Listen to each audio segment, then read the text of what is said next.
10 பைசா பிரயோஜனம் இல்லை.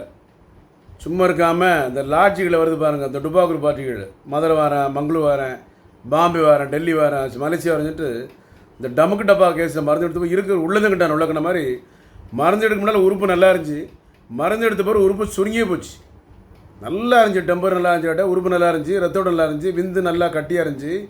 மருந்து போய் டுபாக்கூர் பார்ட்டியில் மருந்து எடுத்தேன், சேலத்தில், ஈரோடில், இந்த லாட்ஜில் வர்றான், பிரான்ச் வச்சுருக்கான் பாருங்க. அவ்வளவு பெரிய பெரிய களவாணி பிள்ளையாக இருக்கான் அப்படின்னு சொல்லிட்டு ஏமாந்து வந்திருக்கான் பாவம். யூரினும் அவுட்புட்டும் குறைஞ்சி போச்சு, தலைவரை அடிக்கடி வலிக்குது. என்ன பிரச்சனை, என்ன காரணம் பார்க்காம எப்படி இந்த டுபாக்கூர் பார்ட்டிகிட்ட படிக்காம டுபா வெளியே எதுக்கு எடுத்தீங்க? இப்போ நீங்கள் பார்த்ததெல்லாம் சாப்பிட்றீங்களா? பார்த்து சாப்பிட மாட்டீங்களா? கவனமாக இருக்காண்டாமா? நம்ம தான் கவனமாக இருக்கணும்.